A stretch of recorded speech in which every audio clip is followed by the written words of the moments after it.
Bienvenidos a Universo ES. Y en este video estaremos debatiendo de los ausentes o los grandes ausentes en la convocatoria en la fecha FIFA de noviembre que ya pasó y que ya disputamos. Recuerda que si quieres salir en próximos videos, no te olvides de hacérmelo saber en la cajita de comentarios, suscríbete, comenta y comparte con tus amigos. Recordemos que ya se disputó la fecha del 14 y del 17 de noviembre, donde la selecta obtuvo sus victorias no tan abultadas, pero sí por la mínima, y de esta manera clasificando primera de su grupo a Liga A o ascendiendo a Liga A, y también clasificando de manera directa a Copa Oro. Estaremos revisando cuáles fueron las ausencias en esa convocatoria que tuvimos justamente para esos partidos, que si bien no sufrimos tanto en defensa, sí que nos llegaron a complicar en una o dos ocasiones, pero en ataque generamos mucho más volumen porque el técnico decidió cambiar un poco la estrategia. No sigue manteniendo la línea 3, pero la manera de llegar con más ataque o más volumen en ataque fue básicamente sacando un volante de contención, que jugábamos antes con 3 volantes, con un tribote para que se me entienda, a pasar a jugar prácticamente con tridente, es decir, con 3 delanteros. Antes con 3 volantes, se juega ahora solo con 2 volantes, se suma uno más y se utiliza como delantero. Prácticamente ya ahora sí utilizando jugadores más que todo por extremos, algo que nos caracteriza, y aparte donde tenemos muchos jugadores que podrían entrar y que por esas limitaciones a veces quedan fuera de la convocatoria. Bueno, en general, ¿cuáles fueron esas ausencias? Revisando un poquito muy por arriba y un análisis muy breve de lo que ha acontecido en esta jornada 14 y 17. ¿Cuáles fueron las ausencias? Hoy en la mañana estuve viendo un análisis que hacía Diego Enríquez, exdirector deportivo de selecciones que trabaja para Tigo Sport, y bueno, analizaba un poquito el rendimiento de los centrales que habían tenido participación en esta jornada. Aparecía una gran participación de Roberto Domínguez, que para muchos no les gusta, pero estadísticamente el jugador cumplió y bastante bien. Luego Julio Cibrián tuvo que pagar un partido ante la escuadra de Bonaire por esa acumulación de tarjetas amarillas, pero ante Montserrat volvió y también tuvo buena participación. Y Jorge Cruz, que es un central silencioso, pero que hace mucho tiempo atrás viene rindiendo bien en cada partido.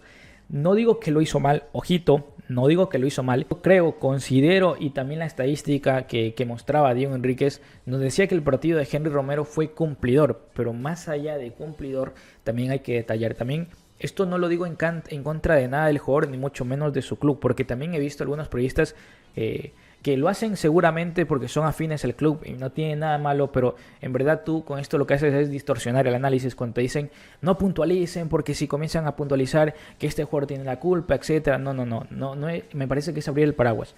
El técnico va a tener que hacer un análisis crudo como el que yo estoy haciendo, y la data es cruda, la matemática es cruda, la matemática te dice qué ha pasado.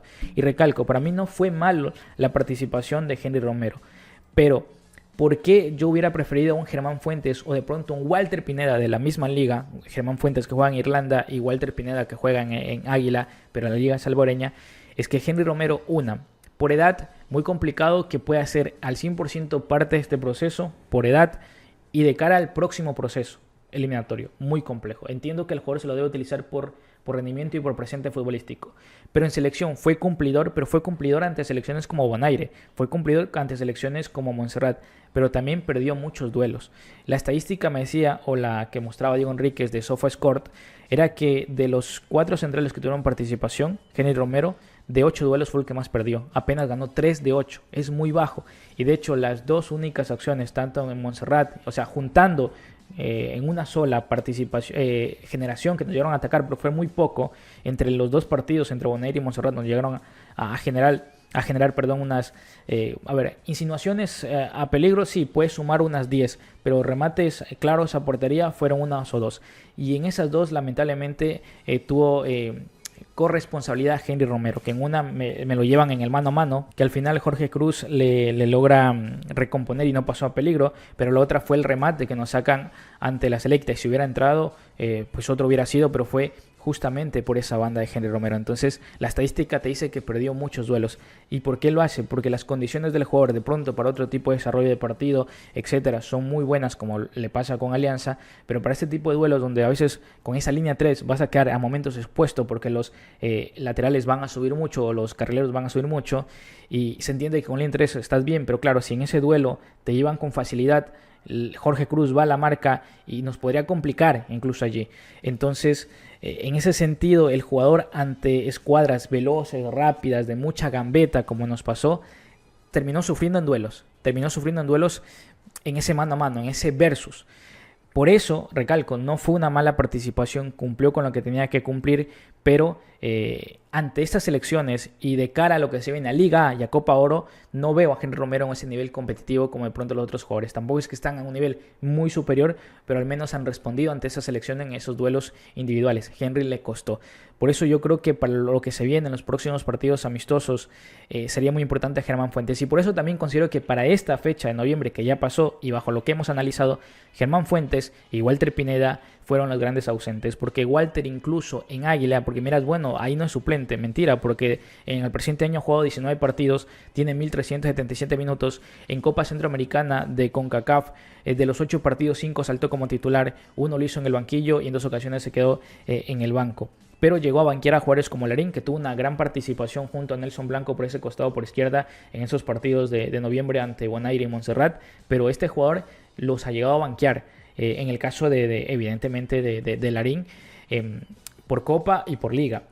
Y también al otro central que lo llevaron, que ni siquiera lo utilizaron. En un partido lo llevaron al banco y en el otro no lo utilizaron, que fue Ronald Rodríguez. Entonces, para convocar a un central como Ronald Rodríguez, para ni siquiera darle minutos en un partido y en el otro ni siquiera tenerlo en las consideraciones del banco, creo que llevar a un Germán Fuentes y un Walter Pineda hubiera sido mucho más productivo. No solo por Henry Romero, sino que lo hablo también incluso por Ronald Rodríguez, que no llegó a tener participación. Ahora vamos un poquito en mitad de campo. ¿Cuáles fueron esos ausentes? Acá voy a ser bien claro. Voy a analizar netamente lo deportivo y lo que la data y la estadística me dice. Yo sé que es complicado, a muchos no les agrada el caso de Darwin Cerén porque falla algunos pases. Darwin Cerén básicamente es un volante mixto, es un volante que tendría que estar en contención. El técnico lo utiliza que vaya más adelante por el despliegue que tiene, por la capacidad de ocupar espacios, de estar en diferentes áreas del campo, por su resistencia más que todo. Pero evidentemente no es un mediapunta, no es un jugador de ataque y falla mucho en el ataque. Pero gran responsabilidad de eso es del técnico, porque él sabe que bajo esas condiciones lo pone en esa situación. En una situación donde Darwin te puede cumplir en los aspectos que he mencionado, pero ya en ese pase final no es un especialista, nunca lo ha sido y ha sido un problema que ha tenido por mucho tiempo en selección. Pero más allá de eso, porque estadísticamente a mí me da que el jugador te cumple, evidentemente quisiera tener otro tipo de variantes allí, pero no las hemos visto porque el técnico no se ha atrevido. Y también vamos a hablar de Cristian Martínez, que él por su parte, el trabajo que él hace es silencioso, pero es muy cumplidor. De hecho, en promedio de todos los partidos que hemos disputado, Cristian es el jugador que más te recupera. Es un trabajo tremendo como aspiradora, como pulpo, recuperando, dándole ese equilibrio a selección en mitad de campo. Y bueno, pensando justamente en eso, jugadores como Mauricio Cerritos, que de cara a su último pase es muy bueno, y también Harold Osorio, Harold Osorio, dos grandes ausentes en esta convocatoria, que son volantes mixtos, que sí tuvimos a Gabriel de Pereira, pero lamentablemente no se utilizó, y para mí Gabriel de Pereira, Mauricio Cerritos y Harold Osorio te dan lo que el técnico quiere, porque el técnico mutó de jugar con 3 volantes a jugar con 3 delanteros prácticamente y a jugar con 2 volantes, solo que ese volante, Cristian Martínez, más defensivo, juega ahí defensivamente, y el otro, Darwin Cerén, lo utiliza más que todo en faceta de ataque. Pero creo que hay jugadores como Mauricio Cerritos, Harold Osorio, Gabriel, que sí estuvo, pero los ausentes que no estuvieron en la convocatoria, Mauricio Cerritos no estuvo, hay que aclararlo. No porque no lo convocaron lamentablemente por lesión. Por eso es una gran ausencia en la convocatoria. No por decisión de no convocarlo, porque estuvo en la nómina, lamentablemente se lesiona el jugador. Pero de cara a las próximas habrá que llevarlo. Y también a Harold Osorio, porque por condiciones yo creo que estos jugadores sí se entendería mejor lo que el técnico quiere con Darwin, que no le hace mal, que lo cumple Darwin, pero ya en esa etapa final de ese pase final es que está fallando. Y estos jugadores, Mauricio Cerritos y Harold Osorio, estadísticamente en construcción de juego, en ese pase final tienen mejores o llegan con mejores estadísticas, evidentemente a nivel de club, no en selección porque no lo hemos visto. Entonces en esos partidos habrá que probarlos, no solo porque a ti no te pueda gustar Cerén, etcétera. Lo hablo netamente por la disposición de la posición, no por gusto personal y por estadística, porque te digo que el jugador te cumple, es lo que te dice la data, pero por lo que pide la posición. Habrá que probar estos jugadores a ver si en ese desarrollo pueden hacerlo mejor. Y también Cristian Martínez, que es un jugador muy cumplidor, pero que te viene jugando 90. ¿Qué va a pasar cuando Cristian Martínez se lesione, se golpee, no está al 100%? Y ¿qué cambio vas a tener ahí?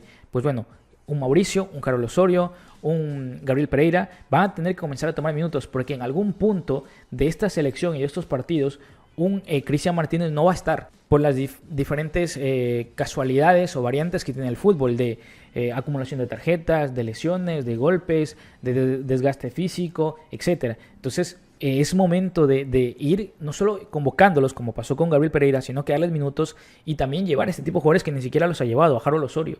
Y bueno, Mauricio lo convocó, pero lamentablemente justo en su primera convocatoria, al menos con David Oniga, se lesiona. Pero habrá que darles minutos en partidos amistosos para probarlos justamente, de cara a lo que se nos viene el próximo año y también a Copa Oro. Y ahora, recalco, vienen dos jugadores que fueron mucha ausencia, más que todo por cómo está jugando ahorita, o esa variante que ha aplicado el técnico de quitar un volante para incorporar un delantero más. Es decir, que ahora aprovechamos mejor las bandas. Y hay un jugador que en ese mano a mano en bandas, a nivel de estadística, es bastante bueno, no solo con el New México, totalmente su club, sino que también con el segundo equipo del Colorado Rapid en la MLS Next Pro. Recordemos que el jugador también incluso ya debutó en la MLS. Esta temporada o la anterior recibió algunas convocatorias con el primer equipo de la MLS y posteriormente sale cedido o fichado por el New México como tal. Y es un jugador que en ese mano a mano tiene mucho. No te digo como titular, porque ahora, claro, tenemos opciones como el caso de Francis Castillo, Nathan Ordaz, Santos Ortiz, etcétera. Más que todo en punta, sí, lamentablemente tenemos opciones, pero no están todos a disposición por lesiones. Digamos que por ese costado se ha abierto la opción para poder jugar o tener muchas más variantes en ataque. Y creo que ahí perfectamente entraría Marlon Vargas. Los últimos 15, los últimos 20, con ese mano a mano que tiene, con esa velocidad, con ese cambio de ritmo, importante. Al igual que Joshua Pérez. Y al menos en el pasado partido no sufrimos por generación, pero sufrimos justamente por concretar las acciones a gol. Y estos dos jugadores tienen muchísimo gol, tienen mucho gol. Al igual que Harold Osorio, que es volante, pero que también te llega con mucho peligro.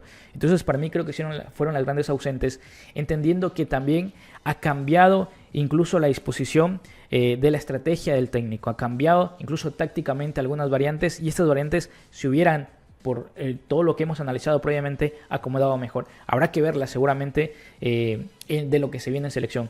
En campamentos, en amistosos, habrá que probar, porque la selección ha ido mutando, ha ido cambiando. Y justamente para ese cambio se pueden ir incorporando nuevas piezas como las que hemos ido mencionando. Ahora sin más, yo me despido. Chao, chao.